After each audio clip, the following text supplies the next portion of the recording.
Ngayon at saka sa ikukumpara natin noon, alin yung mas maunlad sa palagay mo? Salamat sir. Sir, mensahe mo na lang kay dating Pangulong Duterte. Thank you po. Ingat po kayo sir. Thank you po.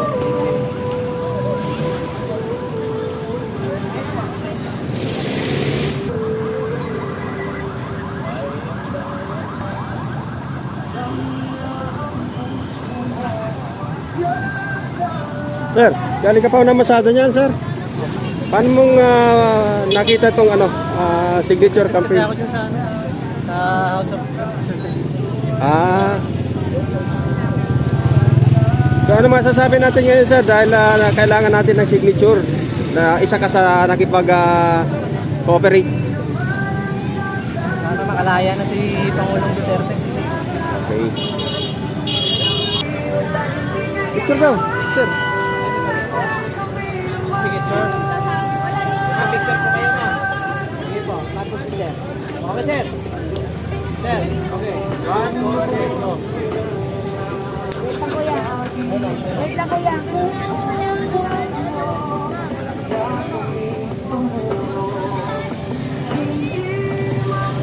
Yan, si sir, galing pa na masada. Talagang nakita kasi niya na mayroong signature campaign dito. Sinadya pa talaga niya. Cavite pa ako. Cavite pa, sir? Galing, galing. Namasada lang siya, tapos nakita niya na ano. Sir, supportado niyo pa rin sa dating Pangulong Duterte. Matatawaran yung ginawa niya, anong panahon niya. Grabe. Pandemic bliss pala. Wala siya, patay tayo lahat. Sir, maulit pa ngayon ang Pilipinas sa palagay mo? Wala. Luglog. Luglog ang Pilipinas ngayon. Mensahe mo na lang sir, kaya dating Pangulong Duterte. Tayo, palakas ka. Nakakauwi ka na. Salamat sir, ingat mo. Thank you. Pa rin po si dating Pangulong Duterte. Siya na kasi yung presidente na sobrang nagmahal talaga sa bayan, sa Pilipinas. Hindi naman namin si Tatay dito. Ma'am, maunlad ba yung ngayon ang Pilipinas sa pamumuno ngayon? Naku po, wala. Wala. Mensahe mo na lang po kay dating Pangulong Duterte. Mensahe ko po sa iyo, Tatay Digong, ay makabalik ka po ng Pilipinas. Yun lang po. Mahal na mahal namin kayo. Thank you ma'am. Ingat po kayo. Thank you.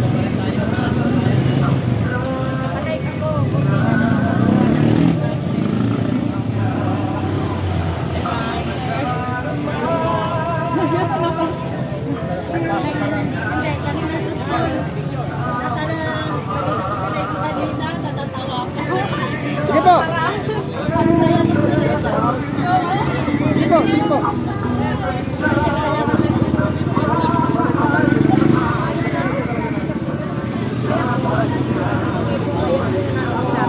Kaya ang sabi ko, Malayo po ang ano nila, ang pagdadala ng bansa. Mas maganda pa po kaysa Sir, opinion nyo po sa pagpapadala sa kanya doon sa ibang bansa? po hindi po nararapat kasi hindi naman po wala sa constitution, wala sa batas.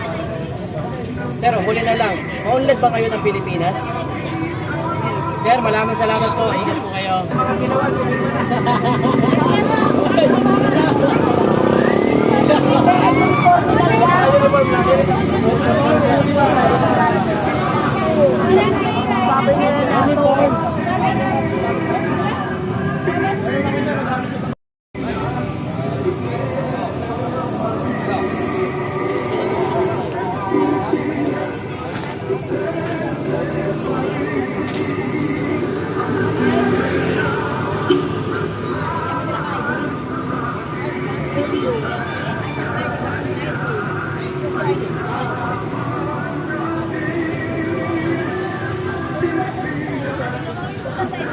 Ma'am, tabi ka ma'am. Tabi ka kay Tingong. yan. Sige ma'am. Okay. Ma'am, bakit po hanggang ngayon suportado niyo si Digong? Noon pa, nakupo pa lang yan, makikita natin kung ano nga natutulong nila sa mamayang Pilipino. Pero hindi katulad sa pangaw natin, hindi wala man lang. Ano, puro daw siya trabaho. Ano bang nagawa niya? Wala. So dapat, yan ay isipin ang mga tao. Kung anong mga ang mga tao may utang na loob at saka walang utang na loob.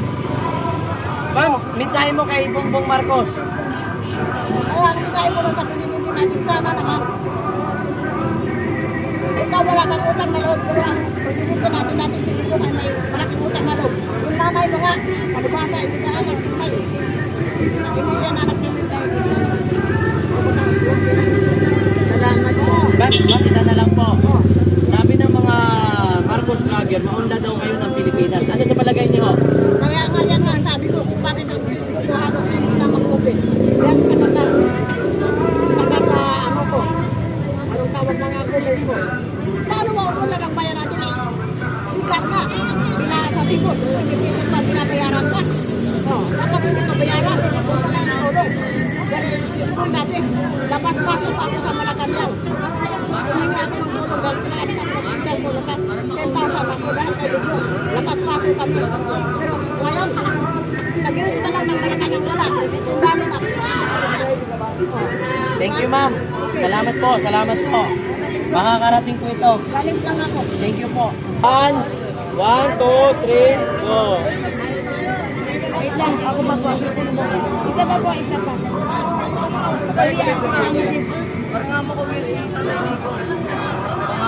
Wait lang, mami.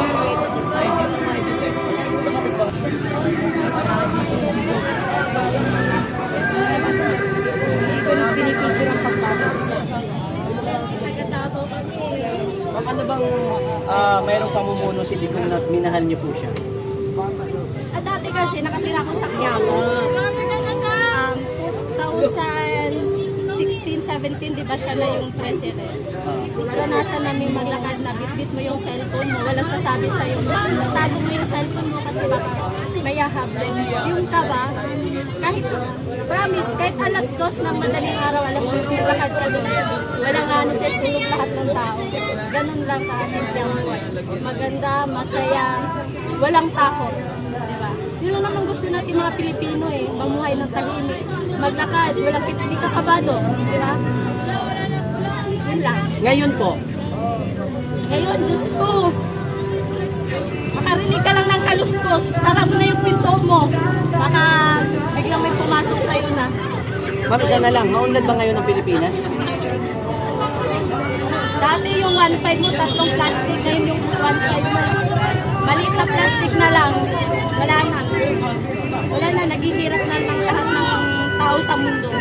Wala na. Thank you, ma'am. Thank you po. Okay? Marami niyo po ng mga yun po.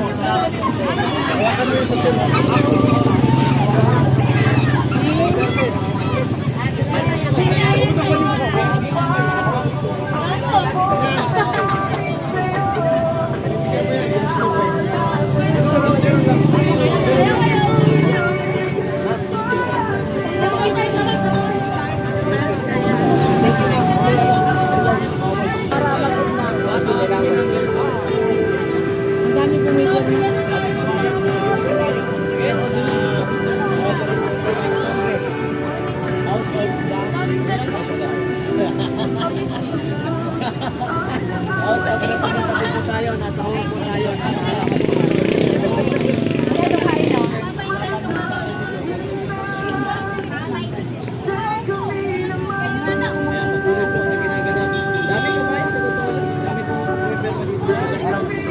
Support kayo dahil sa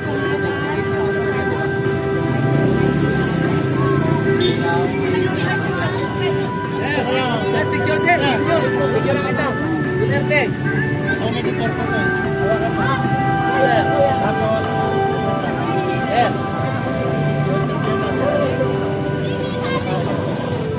Sir, okay lang. Okay. Bakit hanggang ngayon ay suportado niyo pa rin si dating Pangulong Duterte? Wala naman yung presidente na disiplina niya ang mga tao. Wala ang mga addiction. Matakot lahat ng mga drug addict. Tapos, wala ang mga kriminalidad. Malaya ka nakakauwi ng tahanan ng 10 oras ng gabi. Isa pa, natigilan niya pagtakot. Kalinda. Saka kung wala naman siya, ano kaya tayo ngayon? Pagdating ng pandemic. Diba? Isipin mo na lang yun eh. Kung hindi siya Pangulo, ano kaya tayo ngayon? After ng pandemic. Kaya kahit na gano'n, ginawa niya yun. Para din naman sa atin yun eh. Yung mga may galit dyan, siguro, may gumagawa sila ng mga masama. Sumusuporta dyan, yun yung mga mabubuting tao. Sir, maunlad ba ngayon ang Pilipinas sa pamumuno ngayon ni BBM? Mukha ba? Nakikita mo na natin eh. Para ho sa'yo? Bibili ka nga lang ng ulam mo eh. Hindi magkasa 100 eh. Bigas pa kaya? Sakay ng balat. Tingin mo. Diba? Maunlad ko. Hihirap ng tao eh. Buting pumasaya, bigat. Lagi nung presidente. Wala naman Pangulo na kapag pagbalik ng Pilipinas sa ngayon. Pamasahin ba? Siya lang. Walang makagawa ng gano'n. Kaya kahit sa kahit yung meron lahat ng mga ano sa kanya, mga ano sa paligid niya sa gobyerno, nasunod sa ngayon, wala tayong kwenta Pangulo. Sir, maraming salamat po. Sir, thank you po. Thank you.